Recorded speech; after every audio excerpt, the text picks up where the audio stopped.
the undefeated 15-0 Cleveland Cavaliers tied for the second best start to a season in NBA history. Back in 1949, the Washington Capitals, coached by Red Auerbach, by the way, started the season 15-0. Back in 93-94, the Houston Rockets started 15-0. Number one was the Warriors in 15-16 when they started 24-0. All three of those previous teams that started 15-0 reached the NBA Finals. All three of them. Only the 93-94 Rockets were the only one of those three that actually won the finals, though. Do you believe in the Cavaliers as a finals contender, Mo, on the level of the Boston Celtics, or are they still a tier or two tiers below Boston in your eyes, despite this fast start? I think if you told me at the beginning of the season, I'd have said they're at least a tier, if not two. I think at the very least right now, we have to look at it and say there are a tier behind Boston. And the only reason why I say that is Boston isn't healthy. It's entirely different Boston Celtics team when they have Kristaps Porzingis, right? Like, as good as everything is, Kristaps really takes this team to another level, both offensively and defensively. So that said, I love this Cleveland team. This team has been awesome to watch. I think Kenny Atkinson has done a phenomenal job getting buy-in from the top four guys into how to play with each other and how to work off of each other, and mainly Garland and Mitchell. They've done a phenomenal job, the two of them, working basically second side actions with one another. One guy drives, finds the kick out, the other one will get it, an attack. There's so many different ways in which they're kind of working.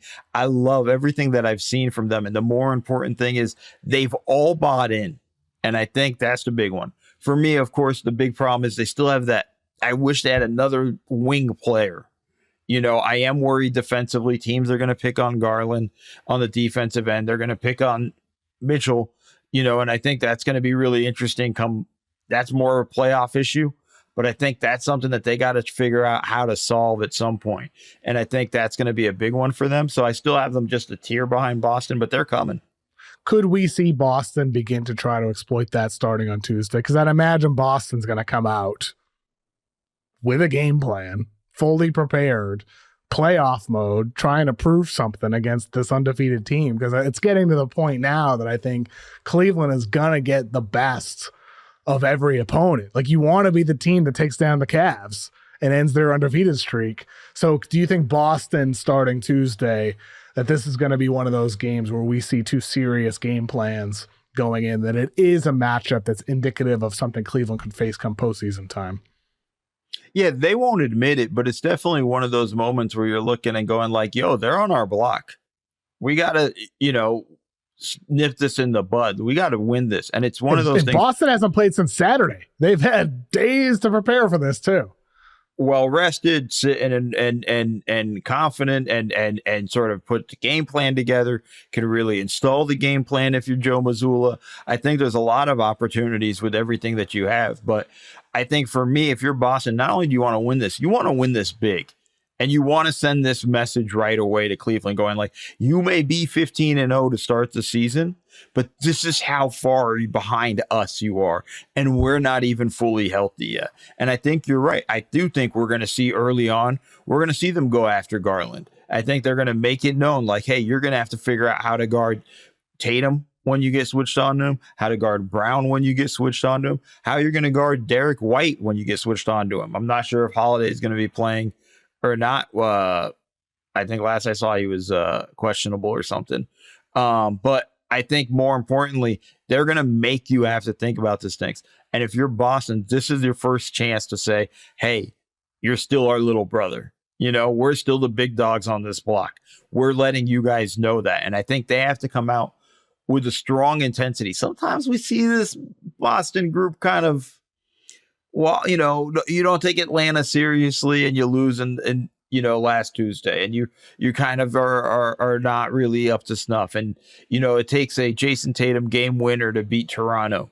I think there's a lot of stuff where like you want to come in and you want to have that serious mentality of not only do we want to win, we want to beat the living crap out of you. I mean, with all that said, we're still in the middle of November at this point. And oh, yeah.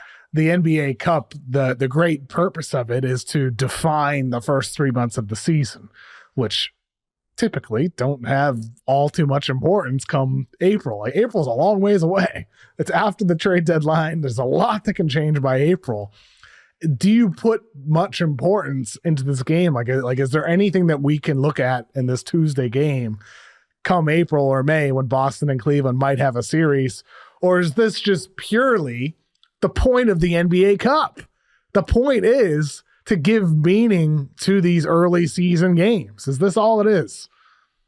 No, I think there's actually value in it to April and whatnot. First off, it's an opportunity to go, okay, if you're Cleveland, all right, how do we answer these questions? You know, and let's see what these things look like on film. And you know, what works, what doesn't work, what do we need to tweak, where should we make changes and whatnot. Like all of this is always data gathering. All 82 games matter in the sense of, at the very least, it's gathering information for when you get to the playoffs. And, you know, whether it's how do we play this particular opponent, what worked against them, what didn't work, and things like that. And then the whole tweaking behind it.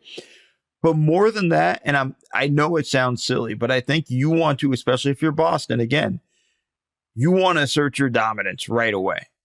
You want to let these guys know we're still the NBA champs. Yeah, we and still own you. After beating them in 5, we still own you. Like, still. Exactly. I mean, it's not even that. It's like, just think about last season, Indiana and Milwaukee.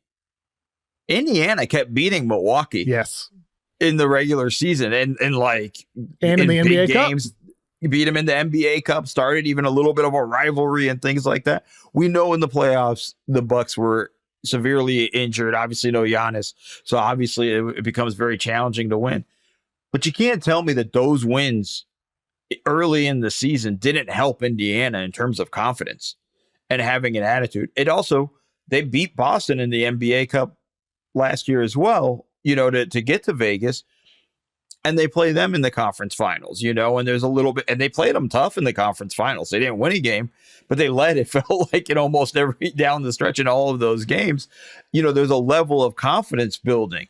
It's like, we can do this, right? It's a situation. And whether that game's in November, whether it's in January, whether it's in March or in April, it all matters. It all carries over in that area. And I think it's a very important thing. So for me, this is the first important matchup for Boston and for Cleveland. On the other games on Tuesday, that's the big one. That's the first game of the night, Cleveland and Boston. But with Tuesday's NBA Cup games, we got the Hornets at Nets, the Nuggets at Grizzlies, the Pelicans at Mavericks, the Thunder at Spurs. Boy, damn, I wish Chet was healthy for that against Victor. But even Victor could be out for that game as well. And then we have the Jazz against the Lakers as well.